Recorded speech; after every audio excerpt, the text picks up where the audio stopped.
All right. Hi, everybody. Ryan here with our W Real Estate Group and our podcast. I have today Brad Howard, Director of PCI Developments. He's done such projects as King George Hub, 565 Great Northern Way, and Glen Industrial Estates. Welcome.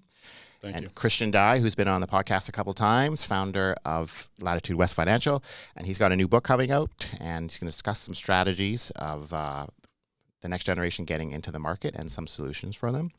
So I'll maybe start off with Brad. Just going to reference some stuff. So thanks for coming on. It's been a while. I've been trying to get Brad on for like a couple of years, and he's a busy man. And been big time in you. Yeah, so I appreciate that. The check's in the mail. Yes, I think we've known each other, since we were probably 5 or 6. I'm dating myself here. Holy cow. Yeah, it's been a long time. It's been a long time. So tell us a little bit about how you got started, because you've been in the development side for how long? So you started off doing like cost consulting, and then you got into I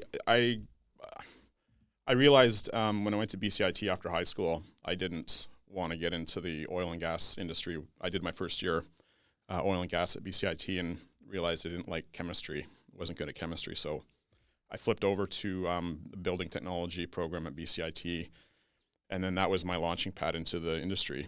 Nice. I did start as a consultant, which is kind of odd as a 21-year-old novice in the industry to start out as a consultant. It was kind of weird, but right. I spent my first 6 years as a consultant, and then I really wanted to be a part of, as a side, I guess, instead of being a consultant looking from the outside into the deal, I wanted to be in the deal, so to speak. Mm-hmm. So I wanted to go work for an owner, and that's, I guess since 2005, I've been working with an owner, mostly with PCI.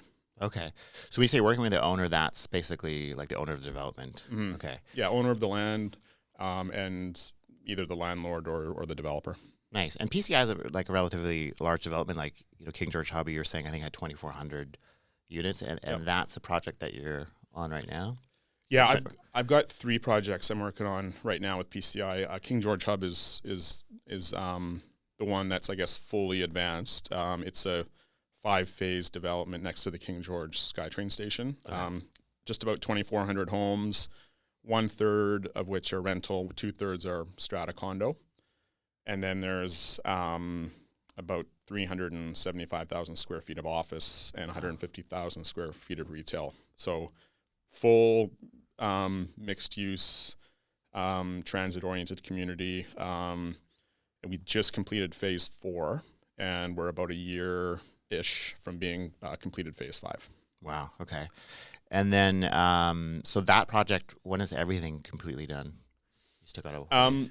Construction should be wrapped up by this time next year, 2026. Oh, wow. Okay. And then it's about 402 rental units. So that may take another 6 to 9 months or so to lease up. Okay. And so, I guess by early 27, we'll be stabilized on that project. And then that'll kind of be the cap on King George Hub. Nice. And then the 2 other projects I'll just share quickly. Yeah, no, please. We have an application in with the city of Port Moody for a project next to the Moody Center SkyTrain station. Oh, yeah. It's a 2-tower, fully rental residential development, 865 homes, I think. Oh, wow. Including some below market. And then there's also a commercial component to it, a grocery store and some retail space. Nice. Yeah, because I think you had mentioned that before. You guys have been working for a while. So Mm-hmm. that one, when would that potentially start? That's all rental. It's all the residential component's all rental. Okay. And then there is a retail component as well. And we've been working at that one for 8 years, and we have not broken ground yet. We're hoping to break ground in 2026. It's been 8 years. Yeah. And so you just haven't tried to bribe the city enough, or what? Yeah, it's a very, very complicated project. Right. First of all, Okay. there's I won't. We can get into the details if you want, but it is complicated. Right. But it is a residential development offering nearly 900 rental homes. Wow. Next to a transit station. Yeah. So this is one of the issues I have with the industry today is that it just takes too long to build housing. Way too long. Okay. So that's what we're dealing with. And then my third project I'm working on is another transit-oriented development next to the Scott Road Station in Surrey. Okay. We own about 2.5 acres right next to the station. And that area right next to the station has been designated by the city as a special study area. So we're working through that process with the city, planning to submit a preliminary application in the next few weeks, and then breaking ground hopefully in 2027, I'd say. So your day-to-day is more, so you're meeting with the city, you're looking at like feasibility, is that sort of your day-to-day stuff? Are you going to the sites too and just kind of seeing where they're at, or are you more dealing with like the city people and that kind of stuff? Yeah, it's a combination of being on site, working with our teams. Like King George Hub, for example, is such a big development. There's a huge team of PCI staff on it. Okay. I'm one of probably up to 10 people, whether it's leasing, asset management, construction. Your top 10. Your top 10. Sorry? Your top 10. My my top 10. Yeah, well, I mean, we're yeah, it's a big project, requires a big team. Mm-hmm. So yeah, I'm on site working with them, working with our contractors, consultants, but then I'm also at City Hall working with city planners, trying to get projects moving forward. So every day is a little bit different. In the office, City Hall, on site, kind of thing. Crazy. Are you still walking to work from Lynn Valley? Yeah. Dude, this guy walks from. What is it? Over? Do you go over Lionsgate or something? Yeah. He goes over Lionsgate and walks downtown. I struggle with my 7,000 steps some days. This guy's walking like it's insanity, right? Like I would be twice the size if I didn't get my exercise. That's insane. It's just the way. It's just what's got to get done. Good for you, though. You're my motivation. Okay, so I guess we kind of, and we'll tie Christian to this soon, but I mean, the struggles that I'm seeing in the back end of real estate is obviously we need a better mix of homes, right? And we're seeing it now on the pre-sale side where stuff just isn't moving because the builders, and I'm not singling out PCI, but there's so many smaller units that just don't make sense for families or even really couples. Like I was saying before the podcast, we have an offer on a condo that's 466 square feet. I mean, you can barely turn around. So then you're not going to have a family in there. And, you know, if the couple even fights, it's like you can't hide anywhere. Yep. So I get why the builders did it, because that was kind of for the investor standpoint. It made sense. You could buy it. You had, the foreign buyers were doing it. But now, because, foreign buyers are banned at the moment and it doesn't make sense for families. Like, do you guys see a shift or will you be offering different types of homes that meet the needs of families? And you can comment generally. You don't have to say PCI. I don't want to put you on the spot, but. Well, yeah, I mean, I think I think what happened was, in the absence of clear, robust city policy on family-friendly housing, developments and developers were forced to build what was the most profitable, and the most profitable housing type per square foot are those small units, studios, and one bedrooms. I think things are changing. City of Vancouver, I know City of Port Moody, I believe City of Surrey and others, they're starting to incorporate really clear family-friendly unit policy into their zonings. And with that very clear policy, those goalposts are set. Okay. And so developers like PCI and others, when they do submit an application, they will know that they have to provide minimum 25%, 30% family-friendly units, family-size units. And sometimes the policy sets out minimum sizes for those units. So 2 bedrooms might be minimum 750, 800 square feet. 1 bedrooms might be minimum 500 square feet. So we need clear policy to set the goalposts, and then we know what to build. So I think in the absence of having that policy, which was the case 10, 20 years ago, the default was to build those smaller units. Okay, so things are kind of moving in that changing direction, which is good. Because, I mean, we just see on the resale side, too, there's just so much inventory of these small one-bedrooms like Lougheed, Surrey, Brentwood, and it's hard on the resale side, too, because it's like, well, why am I buying your unit when there's, 60 other of the same one, and this person 2 floors below paid less at the pre-sale stage so they can sell less and stuff, too. So, Yeah, that's good. The so you guys are already having those conversations. So obviously that's been kind of brought up and stuff. And there's kind of tied Christian in here. So Christian has a new book coming. You've written it, but not posted yet, right? Yeah, right now it's with the editor. Oh, it's with the editor. And so editing it's just a slow process. You can't do spell check on. Yeah. Unfortunately, it's a little bit more of that. Apparently, it has to flow as well. It has to flow. It has to flow. So the book is called Priced Out. Nice. Okay. And then the working title is, how parents could help their kids buy their first home. Okay. But the underlying is in expensive markets such as Vancouver, Toronto, or some expensive U.S. cities. Okay. And then, so I know we were kind of talking about before. So what are some of the strategies? Or actually, before we get into that, maybe you can kind of just say, like personally, or how you're maybe implementing it in your own life. I know your kids, you have a couple that are a little bit older. Yeah. So I guess in the first book, which we talked about the last time, which was, growing wealth through real estate, there was a chapter in there about helping our kids to also get started. And it usually starts with their own first home. My editor sort of felt that it was such a interesting topic because of the city that we live in, that if he said another book could just be expanding upon this, because I just touched upon some different ways I was implementing it with my own children. So I've got 3 daughters, and the eldest is 20 and the youngest is 15. So within 10 years, I'm going to have an issue, and I think the issue is how are you going to support your kids? Right. And one of the things I talk about is how the rules have changed. And the idea is about why the rules have changed. And I have math background, so I did a lot of research on this. And, 2 generations ago, we had about a 3-to-1 ratio of household income to housing price. Right. So if somebody in 2 generations ago, your household income literally could have been $10,000 a year. Right. But the house that they were going to buy was about $30,000. So that's a 3-to-1 ratio. When my wife and I bought here in Vancouver, it was actually a 5-to-1 ratio, which was higher than the Canadian average, but it was still reasonable. Right. So $100,000 household income, that's about a $500,000 house. Right. Like I know for us, I think our household income over 20 years ago was maybe $80,000. And the house we bought was $350,000, 3-bedroom condo in North Vancouver. Yeah. So that's 5-to-1 ratio. Today it's 14-to-1 in Vancouver. Yeah, so that's $100,000 household income. This is crazy. $1.4 million.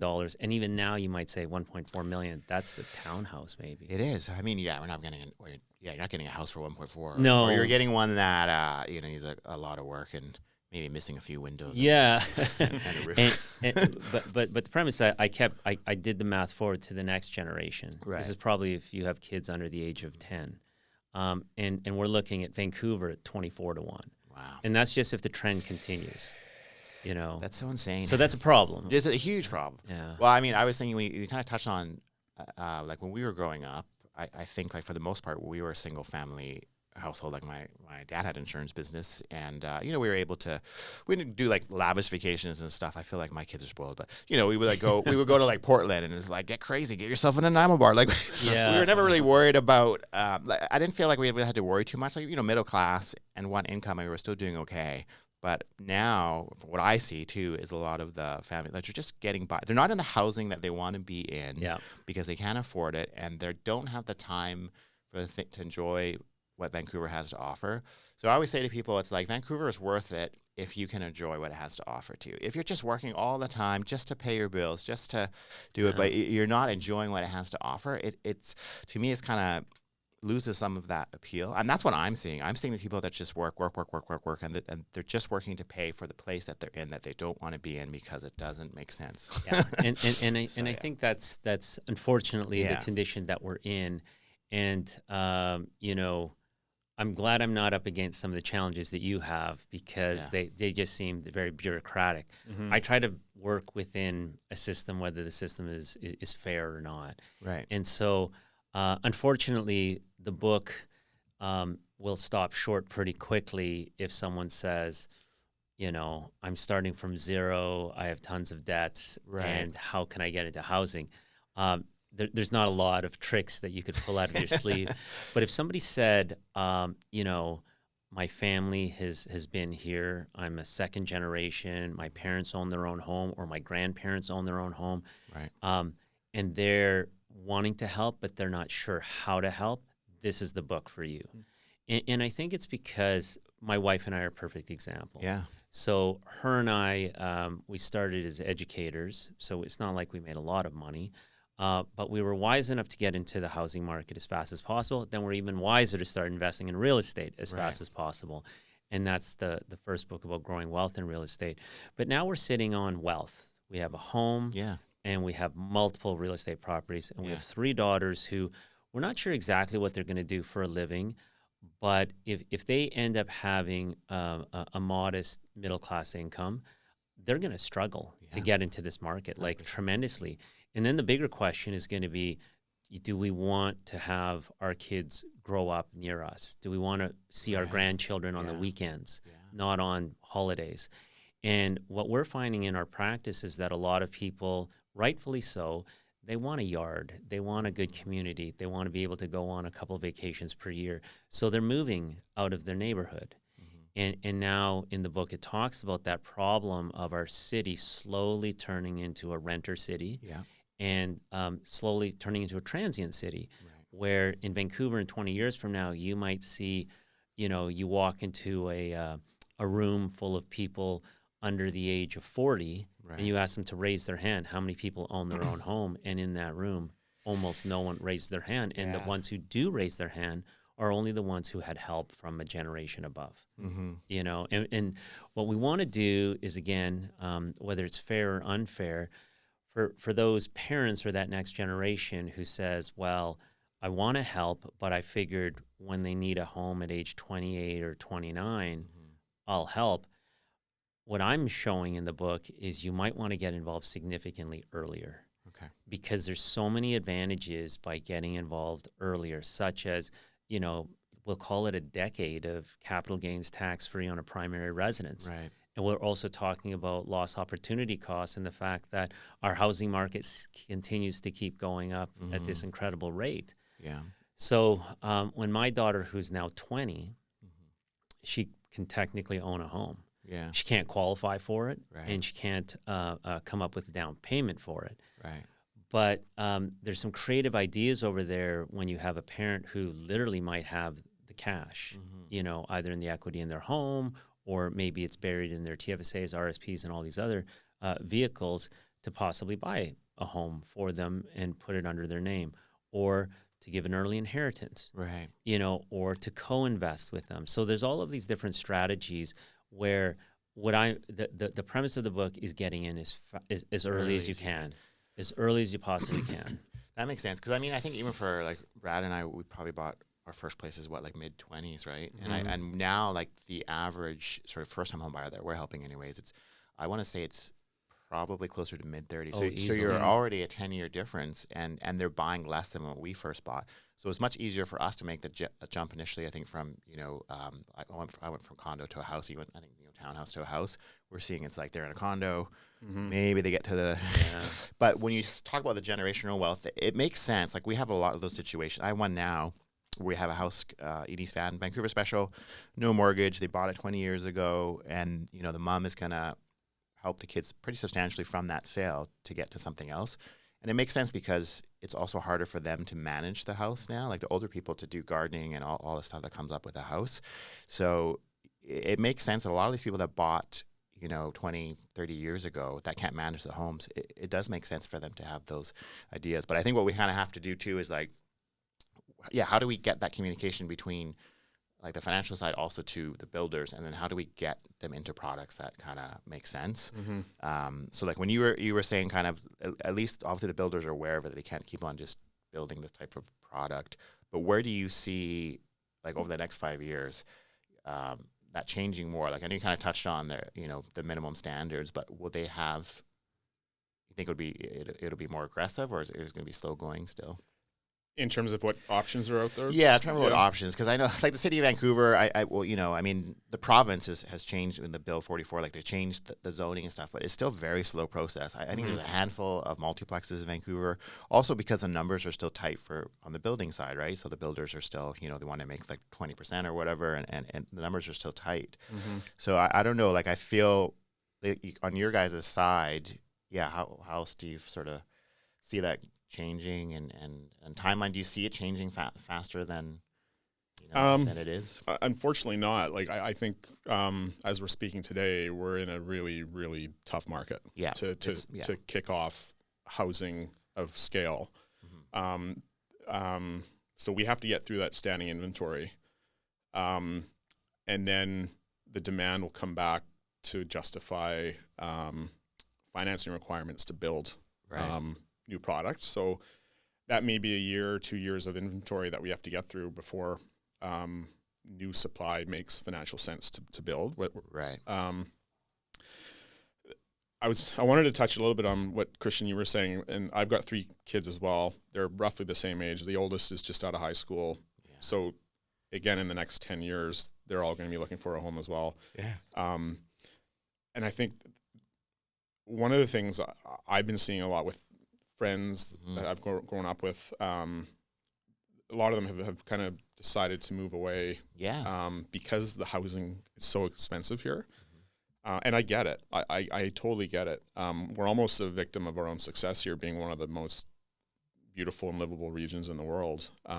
But we're also very, very constrained in land supply, which drives up the cost of housing with the ocean and the mountains and ALR, the border, all these kinds of things that are restricting land supply contributes to the cost of housing. The other thing that contributes to the cost of housing are government fees and taxes. Yeah. Yes. And the very difficult way it is to build. The red tape is crazy still, right? Yeah. The red tape is crazy. The layering on of very restricting housing policy from building codes, which I get, we need to have building codes. Yeah. Planning policies, they're all good in isolation, but when you layer them on to a new development, it's very restrictive. It's very difficult to navigate. It adds costs, and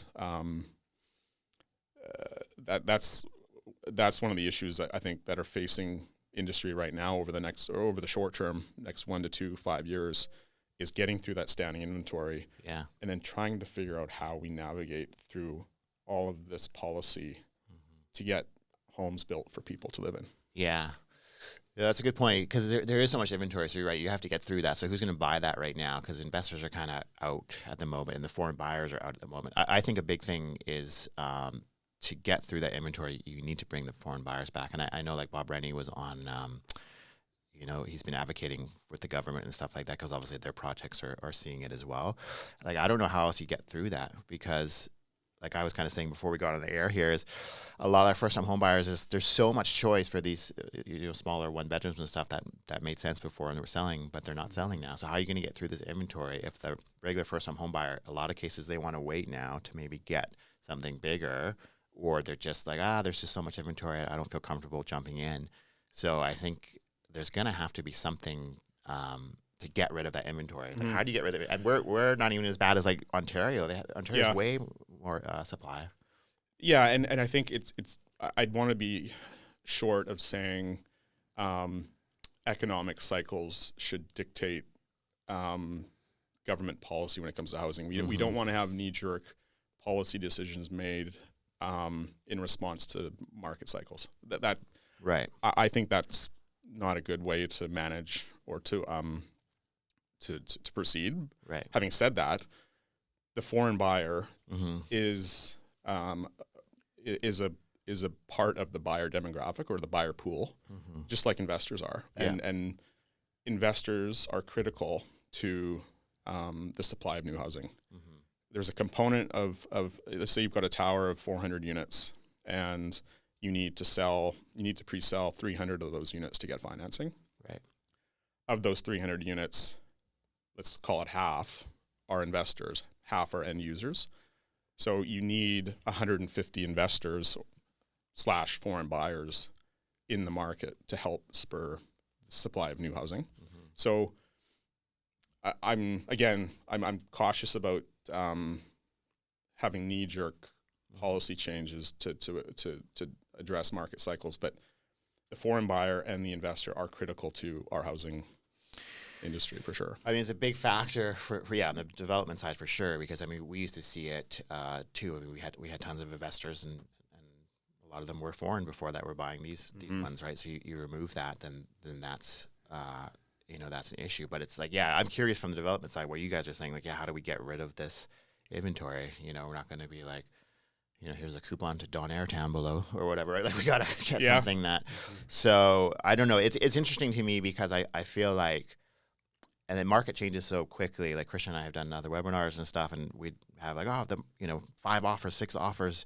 You're just lucky if you got in. Like, you pay, and now it's like you can negotiate and stuff's not moving.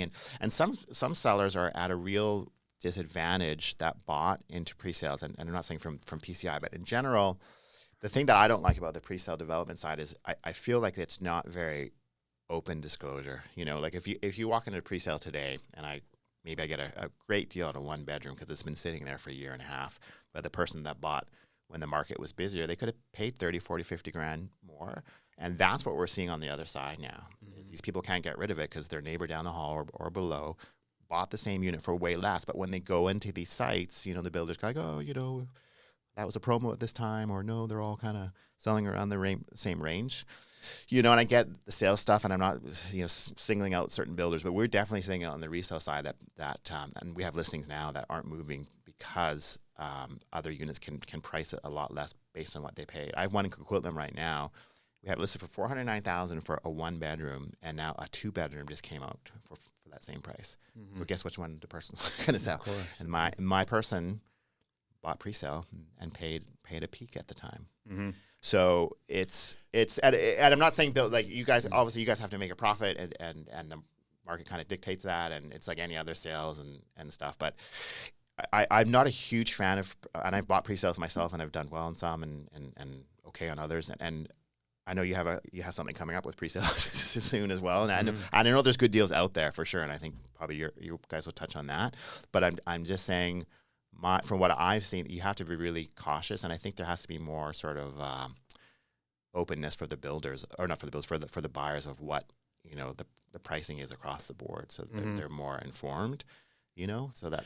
But I guess that's part of how a free market works, right? Yeah, like fair. You launch a pre-sale project, and units are listed at such and such price, right? And then it takes 4 years to build that project in some cases, sometimes longer. And unfortunately, we've been in an environment where we're just off the heels of COVID. We've got extreme economic uncertainty throughout the world. And the market's responded as such. So yeah. I think we've, over the last 25 years, we've ridden the benefits of a rising market. Fair. But that rising market isn't going to continue to rise forever. Right. There's going to be cycles. And I think, the realtors have a job to do as well when it comes to advising their clients. And, there is, I'll speak for PCI. We try to do a really, really good job when we do a pre-sale project with disclosure. Yeah, you guys do for sure. And it's all about education, and we try to be as educational as we can. We rely on our realtors to do the same, and then the buyer agents should be doing the same as well. And it's a free market. It over a long period of time, it's gone up, but there are corrections for sure, and we are certainly in a correction right now. Right. Yeah, that's fair. I guess that's fair. Ryan, coattailing off of what you just said, that there's someone selling a 2-bed for $409, for example. Like for me, one of the things is, I know there is a little bit of doom and gloom, but you and I have been working together for well over 10 years now. And we've always said that these things don't last forever. And we've seen 2000 and, COVID, and even as far back as 2008. And these markets, especially Vancouver, seems to correct. Right. And what I'd love to do is to play a clip of this interview we're having right now, maybe in a few years from now, when the market has changed, when people are buying, when there's an over asking, when that exact unit you've just described for, let's call it 409, where you said the retail value of it now could sell for, let's say, 580 or for 600. Yeah. And what I'm seeing is that, like, for example, again, circling back to my daughter or, one of your kids, if you know they're going to stay in the neighborhood anyway, like over the course of their career, and you know that you're going to help them anyway. Yeah. And let's say, for example, and cash flow, of course, is the problem with investing in Vancouver. Buying for a foreign investor or for a local investor, it's hard to get anything to cash flow. But with the right down payment, you can get anything to cash flow. Fair, So imagine if you had some money sitting on the side where you were getting, 7-8% on, let's call it $200,000.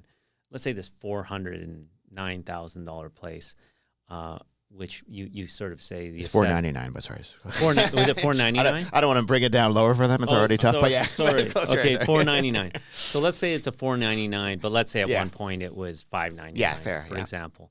But if you said, well, why don't I co-invest? Why don't I co-invest in the form of $200,000 down payment, $300,000 mortgage, and let's say that's enough to get it to break even, right? But if you have a long-term view, like 8 years, 9 years, where is that going to land in 9 years? Right. And the equity that it can build for your child or even for yourself as an investor, that's where I think that there actually is, in my opinion, an opportunity right now in the market. And it's this opportunity that coattails off of a couple of things. One, is it a good investment? And number two, am I going to have to help my kids anyway? Am I going to have to help them with housing anyway? And am I going to try to keep them local anyway? Right. So right now, I see a local market that's down. Yeah. And I also see the exact same market where I'm going to have to help all three of my girls get into anyway. So is there an opportunity now? And the quick answer is probably. There is, yeah, for sure. Well, yeah, it's interesting. And you're right. It changes so quickly, too, because, beginning of COVID, everyone was just rushing out to buy stuff because all of a sudden you had to sort of work from home, right? And it's like, well, I'm in a shoebox, so I need more space. So, and it does change quickly. And I do feel, yes, once this inventory is gone, we'll be back to that busier market. Rates is obviously a big thing. I think the next announcement's on the 29th this month. I mean, that all helps. So, I do feel it'll pick up again when this inventory is gone. And yes, long term. I mean, obviously, I've always said to buyers, if you're looking at sort of a 5-year time frame, that you typically do well, and that's usually proven correct. Especially people that bought before COVID, we've had some pretty big gains from some of those clients. So yeah, I feel long term for real estate, it still makes sense. It's just we have to kind of look at the next generation. How do we get them into the market? And how do we provide different housing options than what's currently out there, and bridging that gap. And that's why I kind of thought roundtable it, because we're all kind of in the same industry, and Christian has creative solutions for clients that are breaking into it. So it's almost like, well, how can the builders sit down on the finance side and rather just having, traditional financing where you have like RBC sitting at the sales center or TD or whatever. Yeah. Can we maybe have other solutions that's saying, okay, well, Christian's daughter wants to buy something from PCI and he's going to maybe use some equity. Can we work out some sort of arrangement that makes sense that you guys can sell a unit and then his daughter can get into it? I think we have to do the old plan doesn't necessarily work either, because the other side of the pre-sale stuff is, some of them bought it, 5 or 6 years ago. Like Lougheed was a good example. I think I told you about one at the City of Lougheed, and luckily I made a decent profit, but it took 7 years for it. It was supposed to be 5 years. It was like a 2-year delay, and there was actually one point where I forgot I had bought it, and then I got these update emails. Jeez. They're like, your project's coming. Well, I'm like, what project? Because it had been so long, right? And I'm just like, so much going on, and I'm like, what? I have to close on this? And I was actually panicked a bit, and like, I had to call your bank. I had to call the banker or the broker. I'm like, okay, can we do this? Like, yeah, you're good. And I'm like, okay, well, that was a little bit alarming, like, because it's just been so long, and 7 years to build a project. I mean, obviously, City of Lougheed is a large-scale project, great project. I'm not hating on that, but it's just for someone buying in there too. That's a long time process. So I mean, I feel like there's a gap. There's a gap of like, how do we get the next generation into the market to buy like PCI's products and stuff like that? How do we bridge that gap from traditional financing and stuff, and maybe that's more conversation and stuff. But I feel like we have to do something else to get those homes to that next generation. Yeah, I think education is probably one, because I think there are some solutions out there that will work, but I think the ones that we're showing right now are too conventional. Yeah. And they're just a little bit more of, okay, what do you qualify for? Who's buying this? But if you almost kind of look at it almost as in the same way that there's promotions to navigate with incentive programs. Mm-hmm. So, like I know one that it's kind of the last solution out of my 5 solutions in the book. It's kind of the one where I don't have money to co-invest. Mm-hmm. I don't have money to gift. I don't have all of these other things. But then if there's equity in a home, of course, there's reverse mortgage. Mm-hmm. Now, the one thing about a reverse mortgage, some people don't like reverse mortgages. Right. But if you have a family where they say, in our inheritance, you're going to get all the equity in our home anyway, and we're never going to move out of this home. Right. Well, the equity in that home might be, $3-4 million by the time they pass away, and the equity right now might be, $2 million. Oftentimes, let's say an adult child in their 30s, they need $300,000 now more than they need $1 million in 20 years from now, especially if they rent for the next 20 years. And so you don't have to service it. Right. You don't have to, and it's coming to them anyway. So I'm almost feeling that if, these condos or whatever the product might be, they need a little bit of a fresh look or a fresh surge. They almost need a bit of marketing. Yes. Which kind of shows a creative solution that fits a particular buyer. But for me, a lot of people just don't understand it. They don't understand the numbers. They don't understand how the financing would work. They don't understand how the next generation would get involved. But if there was something that kind of helped them along the way, where there was material to actually show them, did you know that you can, use, proceeds of your home in order to help your child to buy this condo, for example? It just might spark a conversation. Says, how could that be done? Because it kind of pushes a pain point of people saying, yeah, I'm trying to help my kids get into a place. Sure, I'd love them to buy this 1-bedroom new condo, but they don't have the cash and neither do we. Right. But here's a solution where if you just ask all the right questions, they might realize that, oh, wait a minute, this might work, and am I willing to do that? I actually have a client right now, and this kind of highlights the Vancouver problem. Good job, lawyer. Mm-hmm. Wife, nurse. Right. 2 pretty good incomes. Yeah. Saving for, I want to say, they've both been practicing out of school, working hard, renting for, I'd say, about 3 years. Okay. After 3 years, and I know back when my wife and I first started, that should have been enough time in order to come up with a down payment on a home because they were conservative. Yeah. They were probably living off of 1 income. Right. Or close to it, from what I understand. Except they were nowhere even close to having a down payment because I was working with them. But then all of a sudden, with both of us getting a little bit creative over here, suddenly said, okay, we've got it, and we just bought our first home. Why? Grandparents helped. Okay. And it was that same thing, whether it be the parent or the grandparent, they said, you're going to inherit this anyway. We want to help you now anyway. Mm-hmm. Was it a huge, huge, huge chunk of their inheritance? No. It was just a portion of it. Mm-hmm. But what they thought is, it's better get into your hands now and as an investment. And if they want to give it an early inheritance, great. If they don't want to give it an early inheritance, then we switch to the co-investing. The co-investing is at some point, I actually get this money back with interest. But you get all of the equity now, all of the leftover equity after I get my money back, and you get to skip the rental cycle or shorten the rental cycle. Right. And right now, at the end of the day, everyone is trying to help their kids. Yeah. And for grandparents, they're all trying to help their grandkids as well. If you bought in the Vancouver market within the last 20 years, you've enjoyed the run. You've enjoyed all of that equity. And if you bought multiple properties, then you've got multiple equities. But now when you think what you've done is because we've enjoyed this, unfortunately, the next generation is on the other side of that coin. Mm-hmm. They're the ones who are now struggling to get into this rapid growth that we've all enjoyed.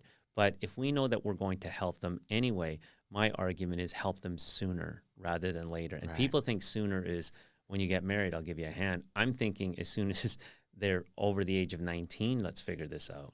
No, that makes sense. Yeah, starting earlier, to your earlier point, makes it that much more, I guess, easier over the long run. The earlier you start, the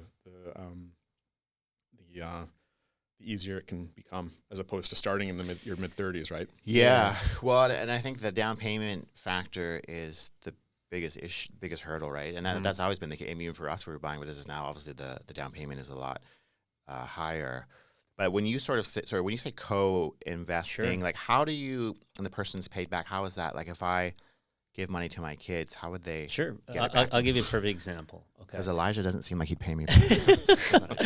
Well, that's a good point, because one, you could put guardrails on it, legal guardrails. Right. Okay, so how old is your eldest right now? So 14, and then my son's 12. Sure, so it's still a little bit young. Yeah. They're still a little bit young. It might be a better example to use my daughter, who's 20. Okay, so let's say, I know you're rolling in it, Ryan, with all of your millions stashed away under your bed. But let's say you took something as simple as $200,000. Mm-hmm. And let's say you took $200,000 for that $500,000 place that you just mentioned to me. Okay. So you say, so my daughter, who's 20, I literally create a legal agreement saying that I'm co-investing this $200,000. Mm-hmm. She buys the property. Right. Okay. Whether she lives in it or not, let's just pretend she does live in it. Right. Okay. A great example is if this property was right beside BCIT, because she goes to BCIT. Oh, nice. Okay. And let's just say that it was a 2-bedroom, and let's say that there was a roommate. Right. Fantastic. So now you got someone contributing to the mortgage. You're skipping her having to rent or her having to live on campus or something like that. Mm-hmm. So now my daughter will likely not marry for at least another 5 to 10 years. You never know. You never know. You never know. But let's pick an arbitrary number at 28. Right. Okay. Let's say she marries at 28, or actually not even marries at 28. Let's say she needs her own personal space at 28 with her partner. Okay. So maybe at 25 she marries. Maybe I let them live in my basement suite. But let's say year 3, when she's 28, she has a child. And she says, we need our own space. At 28, what do you have? You have a property that has 8 years of growth. Right. Okay. If she did live in it, you have 8 years of capital gains tax-free. Okay. So now you said, well, how does this co-investing work? I gave her $200,000, and what was that $200,000 doing? Let's say you're making 8% or 7% somewhere else. Yeah. You can calculate what $200,000, 8% over those 8 years are, and let's say, I don't have a calculator in front of me, let's say it's $260,000. Mm-hmm. You now are owed back $260,000. Will there be any equity left over for her? Absolutely. Right. The numbers show, because remember, that's 8 years of paying down a mortgage. In 8 years, if Vancouver gets its run back, which I think in 8 years it will, like its natural value was probably, that 500 was natural value is probably 6. Okay. Plus its equity growth, let's say it's 7 now. Let's say that property in 8 years is $700,000. Is that unreasonable? Absolutely not. Right. 2-bedroom condo, $700,000. Okay, $700,000 minus the mortgage, which is $300,000. That's already $400,000 of equity, plus the mortgage pay down. You were only owed $200 and some change. Yeah, that's almost probably $200,000 of equity for her first home, which you no longer have to pay for. Right. In 8 years, my daughter is going to come to me and says, hey, you know what? I can really, really use help. I'm starting my family, and I need a down payment. Okay, what's a down payment going to look like? $300,000 maybe? Mm-hmm. A minimum of $200,000. Yeah. That has to come from my wealth to be given to them just to keep them in the local neighborhood. This is a way of actually, I didn't have to give that because any money I put in, I actually received back with interest. And I ended up helping them, not because I gave them money, because I gave them money at the right time. Okay. Because my bank account actually doesn't change. My wealth actually doesn't change. But what I've done is I've helped daughter number one with staying in the same neighborhood by just strategically using real estate to my advantage. And now, think about it, real estate is low. Right. If this was an environment where real estate was high and I use the same strategy, well, I'm not getting quite as much juice out of it because now I got to pay a premium price for a product, let's call it $600,000 for that same thing. Right. Just like any other thing in the stock, just like a stock market, you Yeah. want to buy when it's low. That's how co-investing works. Yeah, that makes sense. And you base it on how nice your kids are to you. That's right.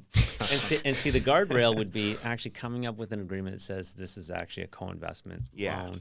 And I think one of the reasons why I like to use the word co-investment loan is, heaven forbid, but what if, like, one thing I could do is just let them keep the equity, all the equity, and say, I'll get you back at the next time, or, you know, we just don't need the wealth. We'd rather have you going into the next home with a $400,000 down payment, rather than the $200,000. You know, so that's one way to do it.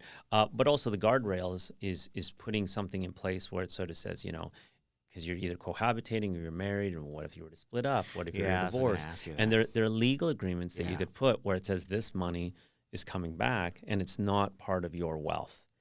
That's the way you can do it. That makes sense. Yeah, I mean, I have a half duplex on the island that I own with one of my first clients, and we have a pretty soundproof agreement for that too, for a lot of things. But I guess my question to that is, so if, say, your daughter's living in there with a roommate, then the rest of the mortgage stuff, is that essentially, how's that covered then? Like, is there of the mortgage? Yeah. Well, you got to remember, if she's living with her, first of all, if it's a roommate, that's a roommate. If it's a partner, I would highly recommend a cohabitation agreement right away. But if they were living with a roommate, let's just say the mortgage was $2,500, and they were, of course, let's say charging $1,000 a month or something like that. But you can use this as a contribution, but it still is a capital gains tax free because you're the one as primary residence that's living inside of it, whether you have that roommate or not. Right. Okay. So right away, it's not a bad deal. The one bedroom would be different because you're just flipping the bill.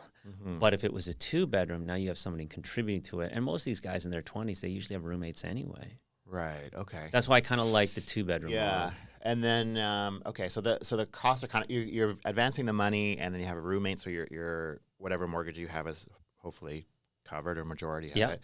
I mean, what I've seen to that point is, and obviously talk to a lawyer, we have a lawyer agreement with our partnership agreement, but I see a lot of ones where family is giving one side a down payment for the home, and substantial. We call it a gift letter in real estate. Like, and it's usually from one side parent that gets them in the home, like kind of what we're talking about. But I've also now seen a lot of them split up, and they ask me, they're like, my mom doesn't, or my parents don't want, so-and-so to have the equity from our home now because it was from our side.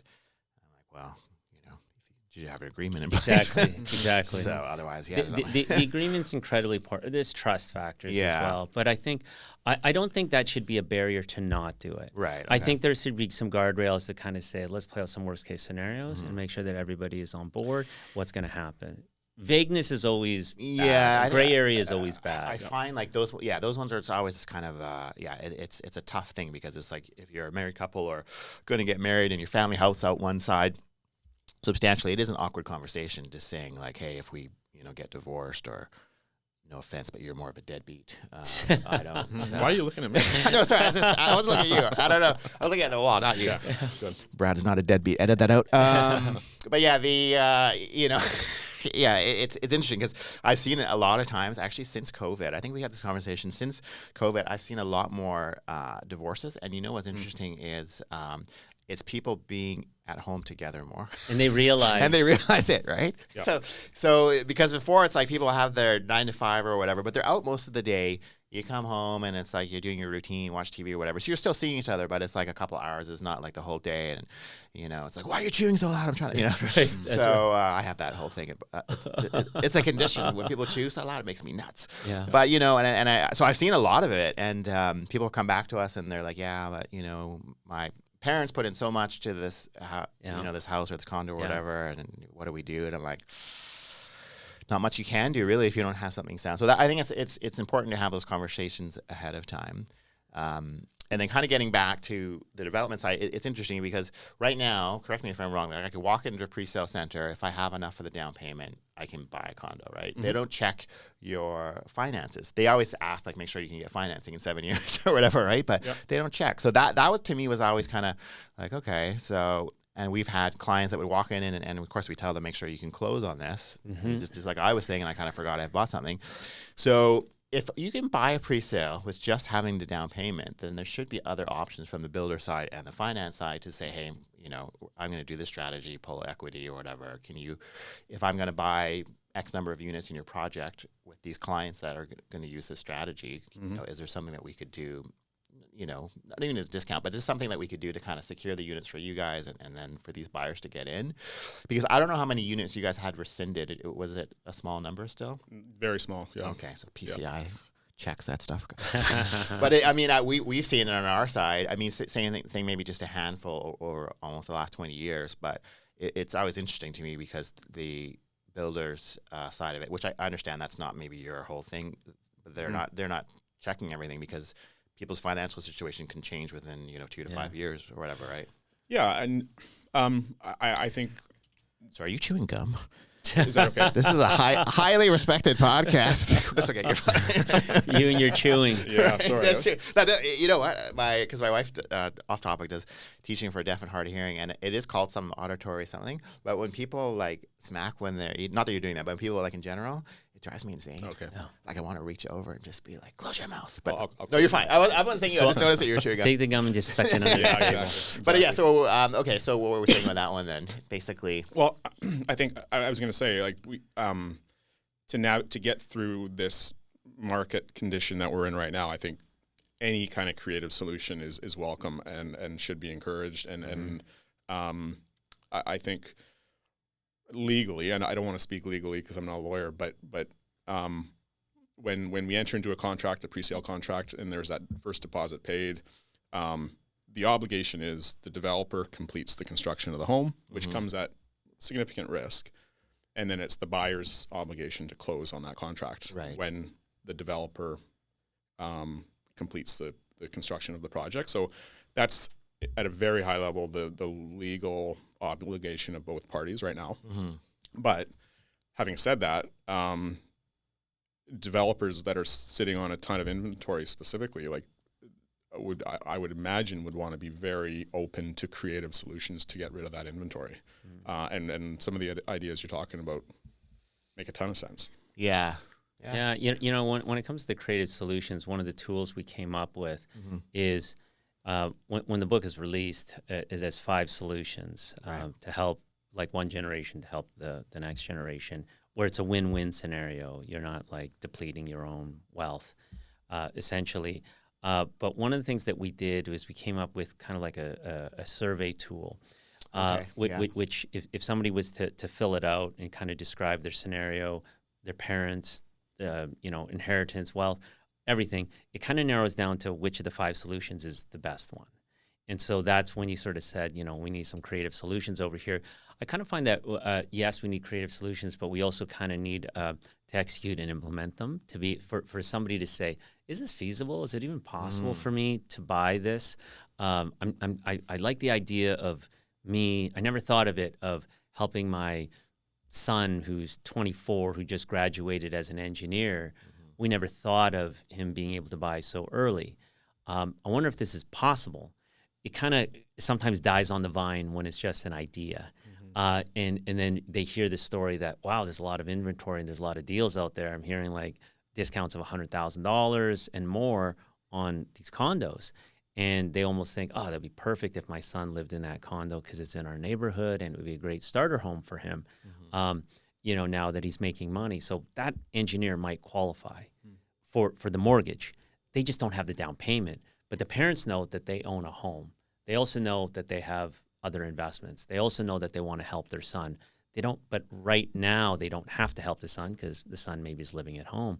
But they like the idea of maybe we can get them into something, or the son is renting with a buddy somewhere and they think, oh, what a waste of money. They should buy. Like the tool that we created helps to sort of say, yes, this will work for you, or no, it won't. And if the answer is yes, it's solution number 3. Co-investing, or it's solution number 5, reverse mortgage.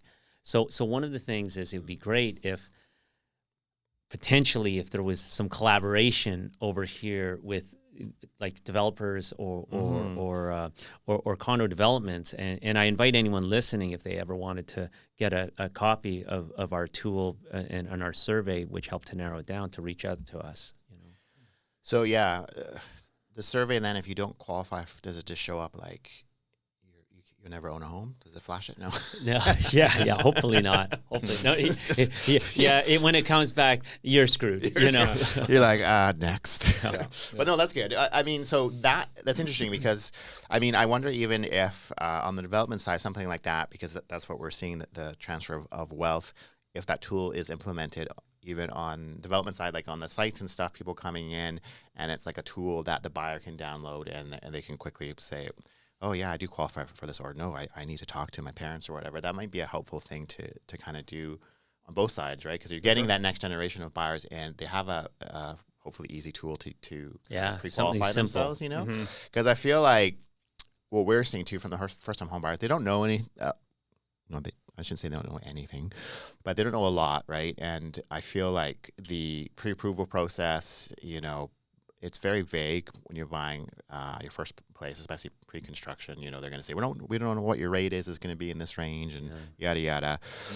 So I feel like if they have this tool, they can kind of say, okay, this is what I can qualify for. I know where my down payment's coming from. I know that if my job situation maybe changes, I can still close on this condo. I don't have to assign it. I don't have to panic, fire sale it. It's better for the builder, because the builder, those ones that do rescind, and I know you had a small percentage, but I'm sure each builder has a few percent of people that aren't closing, especially in today's market. You're pretty much getting rid of that. So maybe then on the other side of it, for the consumer, you could say, hey, since you're pretty much a guaranteed buyer, maybe we can do some sort of incentive for you, because we're kind of eating up that cost of the ones that don't close, and we have to resell it in a slow market. You know, pretty much I know contracts are contracts, but you know, someone doesn't close on it. I know you can sue them for the deposit and stuff, but that's costing for both sides. Yep.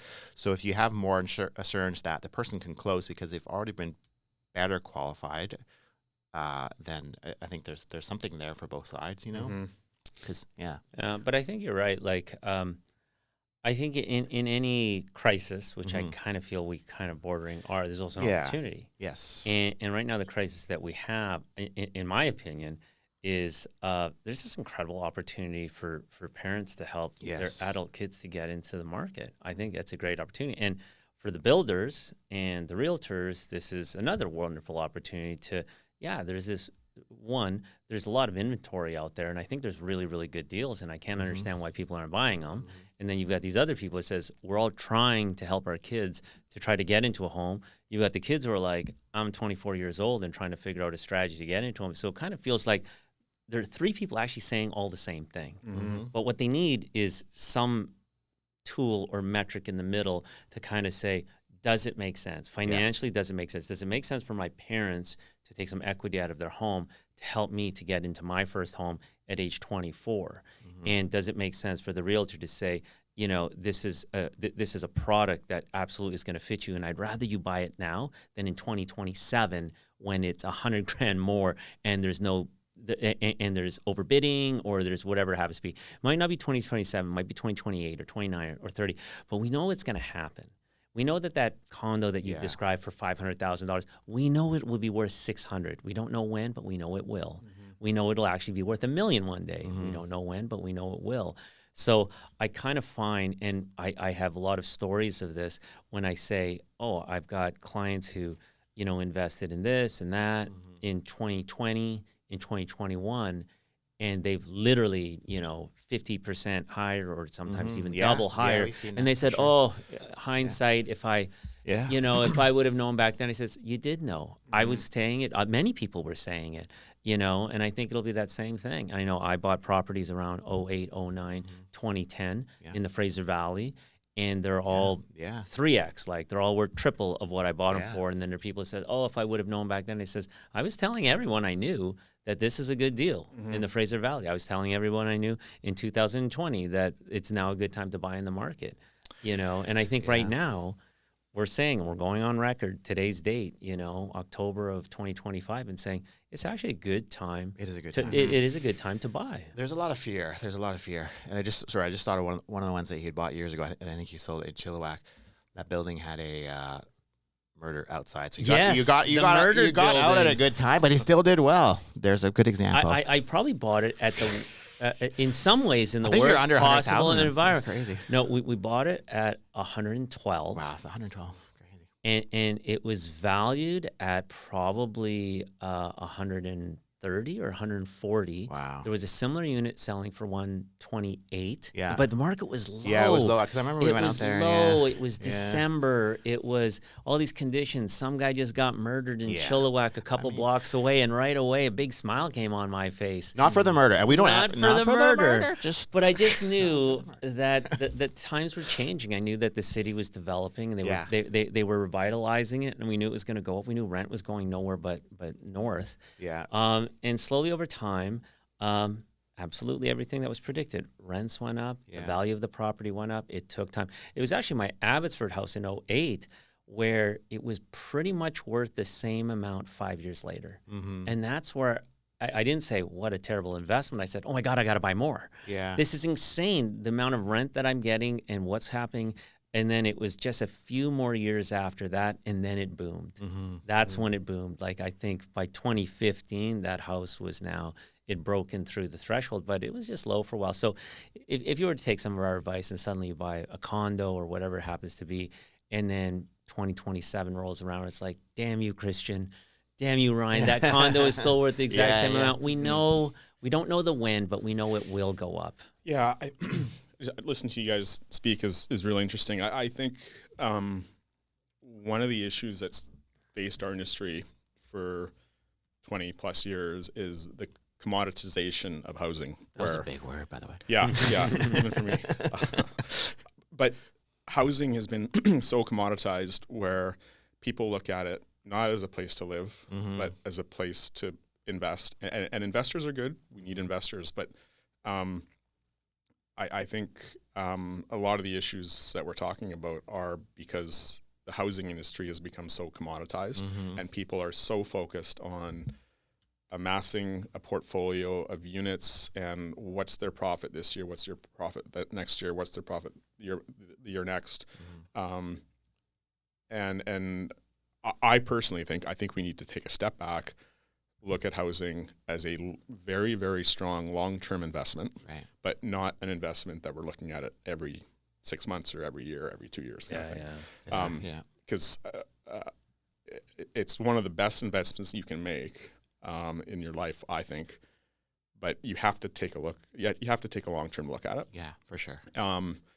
And just going back to pre-sales and some of the tools we're talking about to help people close. I think we're seeing those at PCI. We're seeing those occur, and we're obviously open and welcome to have those kinds of ideas and those kinds of tools help people close. Mm-hmm. The issue is when buyers take a look at when they go through financing at the time of closing, and their appraisers are telling them it hasn't gone up. Or it's gone down, and we've seen in some cases down, maybe it's gone down. Mm-hmm. In some case, or in a lot of cases, it hasn't gone up to where the buyer expected it would be, Mm-hmm. and they've got to put in a little bit more equity in order to close. And they come back to us and say, "Can we renegotiate a price?" And that's where it becomes a bit of a problem for us. Yeah, that's actually a great point because we're starting to see some of those, and I've heard that on the mortgage side where stuff has been coming back for some, especially in the last couple of years, people that bought pre-sales 2 years ago type of thing. So that's interesting. Mm-hmm. So how do you guys mitigate? Did you renegotiate, or you just say, sorry, that was the price at the time? Well, no. I mean, first of all, we're very, very open to working with the buyer to help them close, through assignment or what have you. But a renegotiation of the purchase price because the market has gone down. That's not your issue, really. It's not a great argument. Mm-hmm. We signed a contract. We took on as a developer, took on a ton of risk to build a development. Went into serious debt to build that development. Mm-hmm. And as debt costs have gone up, our rates, construction costs, everything rates, yeah, for sure. So I see it on both sides, yeah. So that's why we have a problem if a buyer comes to us because their investment didn't appreciate at the expectation they wanted to. If they come back for a renegotiated price, it's a bit of an issue for us. So have you had those situations? Like how can you, I guess you can't comment or maybe generalize, how did you get those ones to close then? Like, how, did the buyer just end up getting more funds to close on it then? Well, generally speaking, I mean, our approach is I want names and dates of what project. I'm speaking generally, but just across all of our projects, Okay. you know, we have a disclosure statement that says the project will be completed within this 3-month window. Right. And then we send updates as we approach that 3-month window. We say, hey, you know, the development is on schedule to be completed in this time frame. You should consider talking to your lawyer or your notary or your mortgage broker. So we give them a ton of notice to let them start preparing. And then if there are issues, we work with them as best we can to help them close.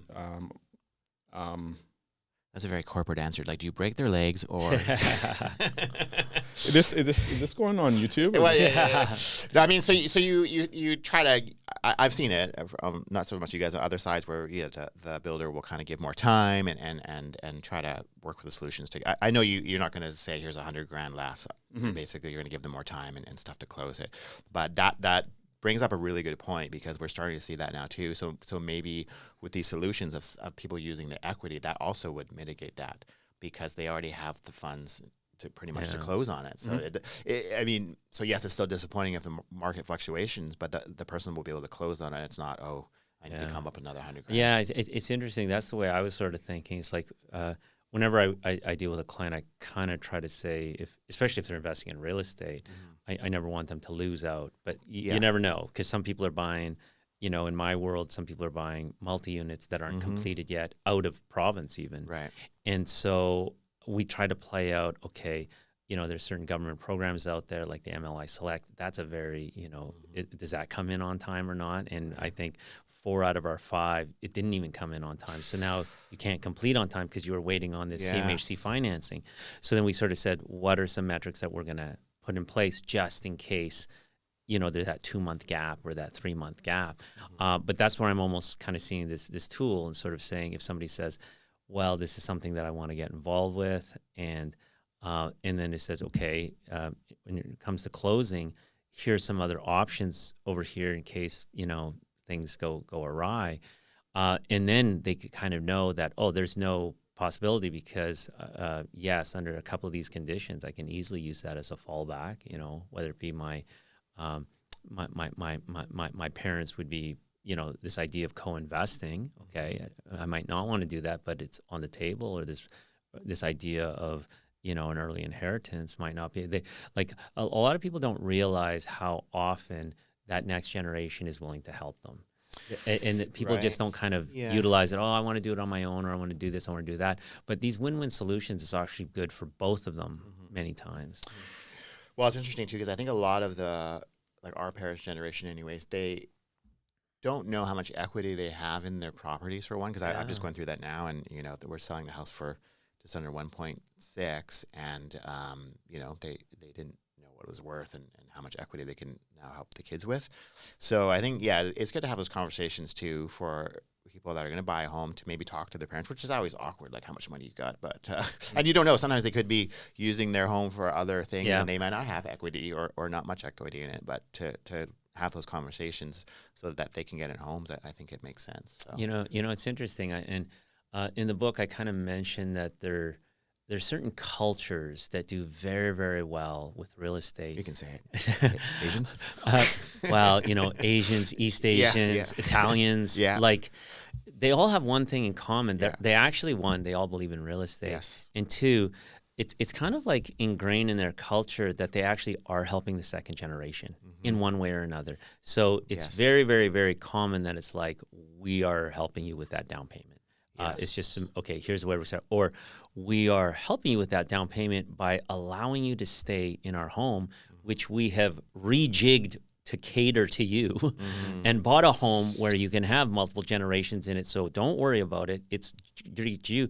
And you get to save all of that money for when you start your family or when you decide to leave our family. So all of a sudden you have people, I'll throw it out there, the nurse married to the high school teacher, but they're part of these cultures where I'm going to their homes. I'm like, wow, this is a really, really nice home. How would you guys afford this? Says, oh, our parents set this thing up, and, we got their help in one way or another. And then you sort of find that it just coattails into the next generation, So I love this idea of people working hard. And one thing I find, everyone works hard, but they work hard, but they actually choose a profession that they enjoy. But if that profession doesn't come with a high income, it doesn't mean they have to sacrifice exactly what you were saying, the things that we enjoy about Vancouver, or the things that, they should be allowed to live in the city that they grew up in. But now the rules have changed. So now we have to change.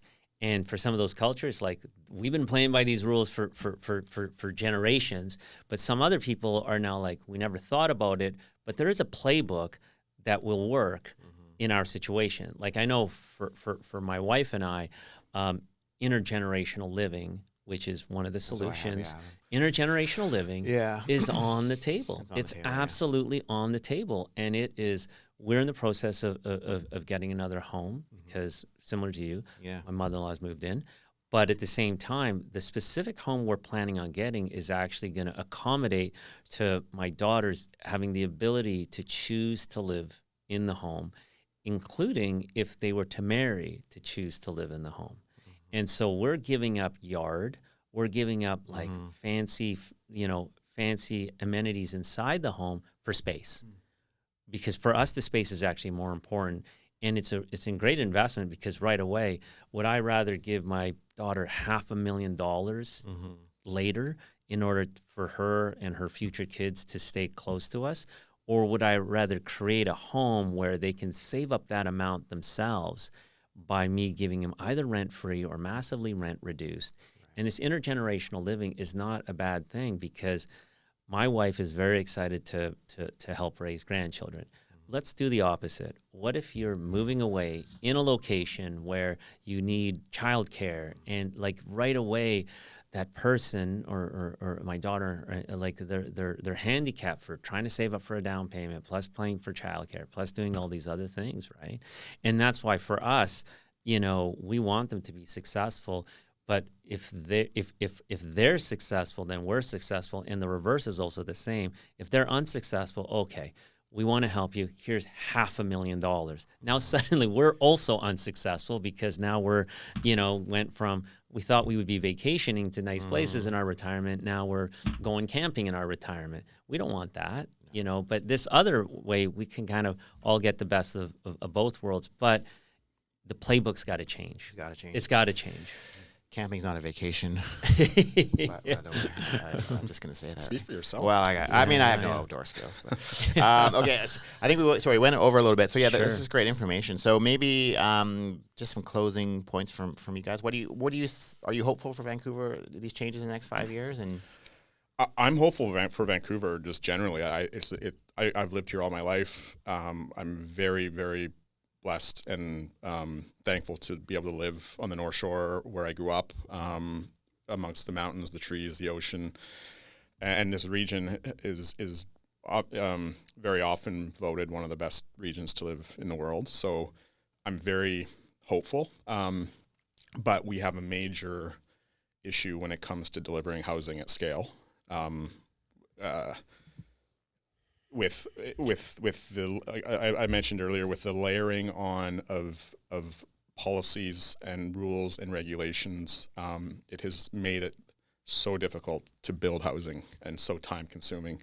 I worry people are going to take their investments elsewhere. They're going to invest in different industries, and the construction of housing is going to become, for the very, very few people or developers or companies that are able to do it and to navigate it, and that's not a good thing. No. So we have to figure that out. I think I'm a supply side guy. I'm going to borrow a couple lines from our friend down south. I'm not going to get political, but we got to build, baby, build. Yeah. We got to make housing easier again. It's just become so complicated, time-consuming, and restrictive to build what is a basic need for us as a people, shelter. That's my closing statement. No, that's well said. That's well said. Yeah. I guess it's funny, and you and I have always been doing a lot of these things, Ryan. But I'm actually not only hopeful, but I'm actually excited. Okay. That the market is low. Yeah. I think if somebody's listening to this and let's say they got $1 million parked somewhere else and they said, I never thought about that. Why don't I buy a 2-bedroom condo, or why don't I buy a condo? And why don't I buy your condo, that $499? Yeah. I'm available for calls. But I do think what I'm trying to do is trying to say, you're actually, most people, if they own housing, are better off than they think, in a position to help their kids. They just don't realize it. They also don't realize the problem by delaying it. That's an even bigger one. By delaying it, the problem is going to get worse. If they got the opportunity to do it now, market's low, I think they should take advantage of it. Does it make sense? And the answer is maybe. Again, I offer out the free tool. If you want to look at it, it's complimentary. You fill it out, and then you get a summary as to what makes the most sense. I think that's something as a starting point. It's easy. If you want to read the book, it's not out until January 2026, but it's called Priced Out. And then the premise of the book is how can you help your kids to get into the housing market? And then it talks about these 5 solutions. The easiest way to get the tool is probably just to email me. Okay. And then my assistant will send it to you, and then we'll do a summary. We'll put that on the... Yeah, put it on. We'll but put Brad's home address too if you have none. Please don't. Yeah. But I think the fastest way that people have just been reaching out, and it's my email, and it's cdy@latitude-west.ca, and that's CDY like cat, dog, yellow, at latitude and then -west.ca. And then we're happy to give it to you. I would love for the builders to actually get involved and sort of said, how can one of these solutions help some people who are struggling to seeing whether they can afford to buy, but are a little bit worried about closing? I think these are some creative ways to figure that out and to help people to make that decision. But I know that for me, if I was in my mid-20s, which I'm not, I know if I was and I had some means, such as I qualified for a mortgage, or if I had some parents or grandparents that actually had some equity, or something, and they wanted to help, I think this is the perfect time. I think we're going to be singing a different tune in a couple of years when the markets are all back up and everything is outrageously priced and the rates are going down. Yeah, I agree. All right. Well, thank you, guys. This is very informative. Hopefully we can do some more conversations like this as things progress. Thanks for joining us, and the link will be posted soon. Sure. Thanks for having us. Thank you.